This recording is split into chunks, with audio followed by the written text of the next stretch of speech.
Could Mason Mount leave Chelsea for Liverpool? Chelsea have a 55 million Moises Caicedo bid rejected as the Blues look for midfield alternatives in the January transfer window. Hello there guys, welcome back to Let's Talk Chelsea. I am Daniel Childs, hope you're doing well, hope you're keeping safe on this Friday evening. Getting ready for the weekend, tomorrow's game against Liverpool at Anfield in the Premier League. It's a massive game. We're obviously going to be reacting to that result. Hopefully, fingers crossed, a positive one. Can Chelsea make it 2 wins out of 2 in the Premier League? But in today's news video, as we've already said, got quite a bit to get through.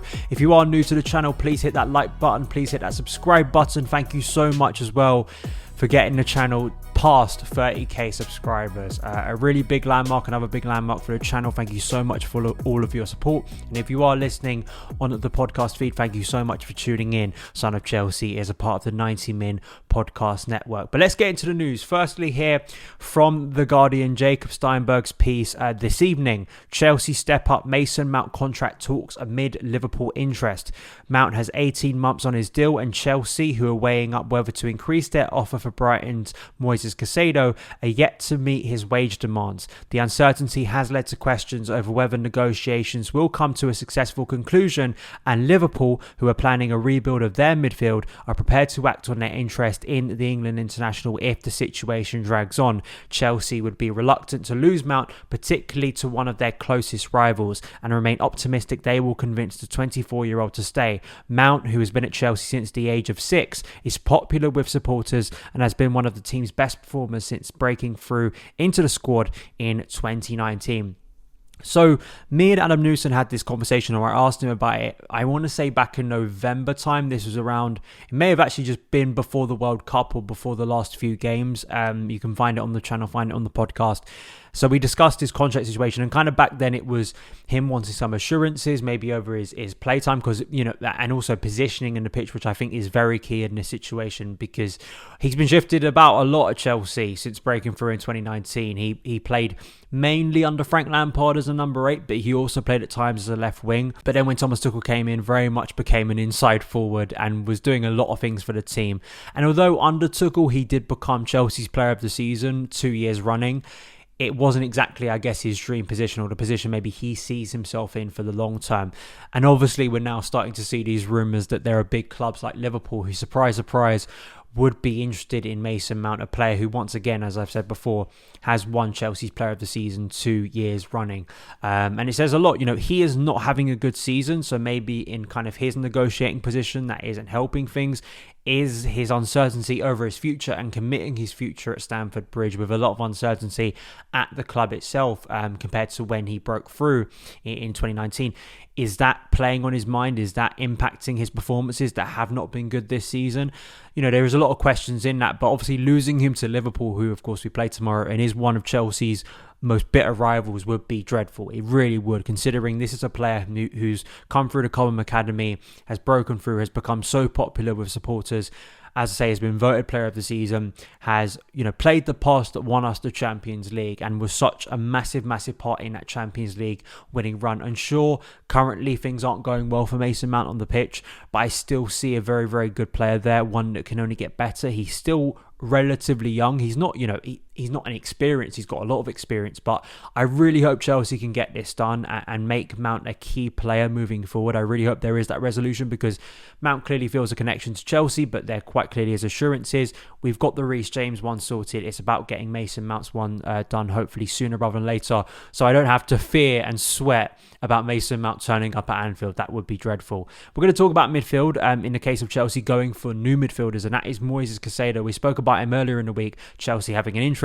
Well, apparently now they've had a bid rejected. This was David Ornstein in The Athletic reporting on Thursday night that a 55 million bid has been rejected. The Stamford Bridge club made a bid in writing this week, but Brighton valued a 21-year-old considerably higher, and the stance at the Amex Stadium is that he is not for sale. The proposal was far below what Brighton would even consider, let alone accept, and they have no interest in letting him go anywhere in this window. So it seems like Brighton once again are going to ask Chelsea for a massive fee.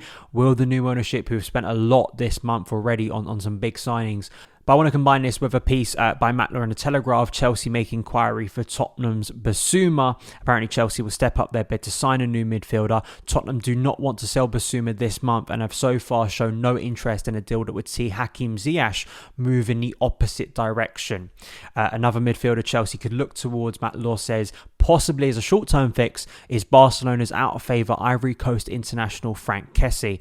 I am not the biggest fan, I have to say. I've been thinking about this in recent days, and although I really want to see Chelsea invest in central midfield, and I keep on doing it a bit of a joke every time we sign a new attacker, I'm also not in favour of us just signing anyone.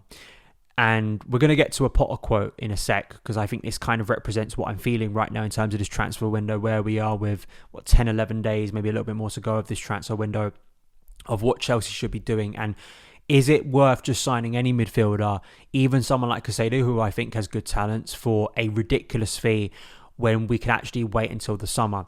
The problem with waiting until the summer, as I'm sure people will bring up in the comments, and I'm sure people are thinking about, is, and maybe Chelsea are thinking about this, is that if we wait till the summer and we don't get Champions League football, maybe that first choice target like an Enzo Fernandez, who I think would absolutely be out of reach, and also Declan Rice, may be out of reach because we cannot offer Champions League football. And although Rice has that connection to Chelsea, would he see a move to Arsenal, who have been linked? Would he see a move to Man City, to Manchester United, who I'm sure would be interested in him as well, as we've heard in recent years? Would that scupper Operation Rice? So I can understand why maybe Chelsea feel a little bit, maybe concerned at the moment, or thinking to look at different areas. But Graham Potter, in his pre-match press conference for the Liverpool game, said this, and I think it's really interesting about what Chelsea's thought process, reading between the lines, might be this month. He said, you might want A, B and C, but A, B, C may not be available in terms of positional need. But at the same time, you need to strengthen your team, and I think we've done that.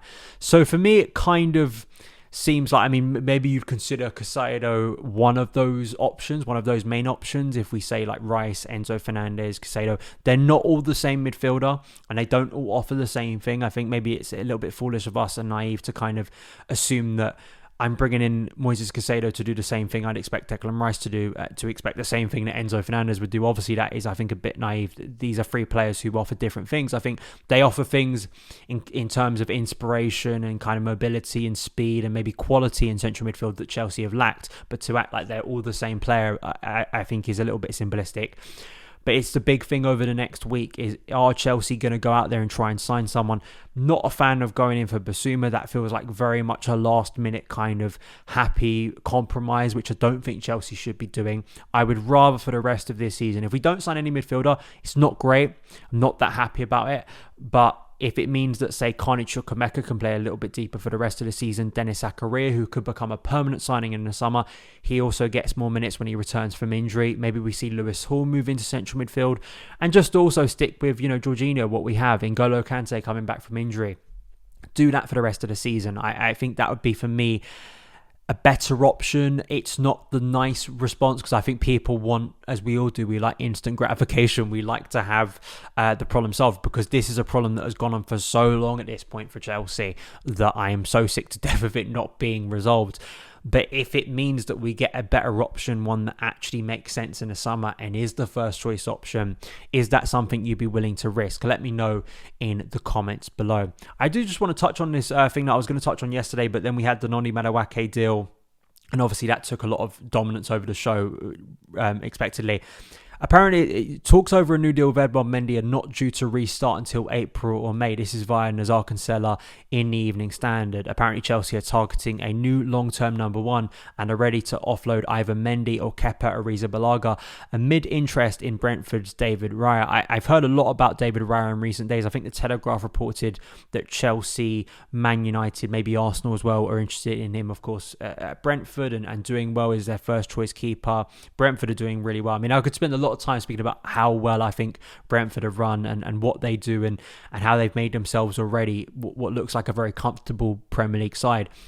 But the goalkeeping position is one that maybe we don't speak about enough. We're speaking about outfield positions, which absolutely is relevant, but given Edouard Mendy's problems, and I know he's injured at the moment, but his problems before he got that injury, Kepa Arrizabalaga had this kind of brief renaissance where we thought hang on, can he still be a brilliant goalkeeper for Chelsea? He's kind of reverted back to type. We've seen those mistakes again in recent weeks. Although he got a clean sheet against Crystal Palace, it's a very different story at Anfield tomorrow to see how he reacts to that situation, where he's probably going to be put under more pressure. What happens with Chelsea's goalkeeping position? Gab Slonina is one for the future. I'd expect eventually he would get a loan because he needs to play football eventually. And who do you go for? And again, it goes to what is smart investment for Chelsea. Where can Chelsea buy in terms of if we're not in the Champions League? You're not going to be able to get one of those big European keepers that I'm sure people like to write the names out of and list because they may not want to come to Stamford Bridge. David Raya, as someone who has Premier League experience, could be a better alternative. And apparently for, say, 15 to 20 million pounds, that's not awful in the current market. I mean, we paid 22 million for Edouard Mendy and that didn't turn out too bad. I'm interested to hear your thoughts. Are there any other keepers? I know Meslier from Leeds is one who I could see being invested in by a big club in the upcoming years. You know, he still is a relatively young goalkeeper, but now has quite a bit of Premier League experience. And you also, I think Robert Sanchez, I know we keep on buying from Brighton and it sounds so lazy, but what Robert Sanchez clearly provides to a team who want possession is so obvious. I think there was a really good thread or video that someone put up on Twitter that I shared the other day, just in terms of how important it is when you're playing possession football and building from the back to have that keeper who is comfortable, who can kind of become a third centre back. And we've seen that with Kepa, but I do think that is going to take a lot of prominence in who Chelsea go about trying to get in goalkeeper. It is someone who quite clearly is comfortable with the ball at their feet. Kepa is better than Mendy. I think Mendy sometimes is a little bit harshly treated and kind of criticised because I think he looks a little bit awkward, but I do think he's had good games with his distribution, but I can accept it's not his strongest attribute. But let me know your opinions on the goalkeeping situation in the comments below. But we've got the Liverpool game tomorrow. Never look forward to a trip to Anfield. It doesn't matter what Chelsea team's going up there, and it's a very unpredictable game. You've got two sides here who have had relatively similar seasons in terms of difficulties and in terms of problems and injuries and form, and what Chelsea or what Liverpool you're going to get. I think most people will give the edge to Liverpool because it's at Anfield, and I understand that. But as I said before the Man City games, massive chance for Graham Potter here. If Chelsea can somehow beat Liverpool tomorrow, I do not care that it's this Liverpool side, it would still be a huge win for him, and I think he would win the favour of a lot of Chelsea fans. I really do. I think the emotion of winning at Anfield would do a lot for his credentials as a Chelsea head coach. So there's that opportunity there. Can Chelsea take it? You can follow me on Twitter at SonOfChelsea. You can follow me on TikTok at SonOfChelsea as well. Make sure to hit that subscribe button so you don't miss any of the uploads regarding Chelsea in the upcoming days. And I will see you again very soon. All the best. Have a great weekend.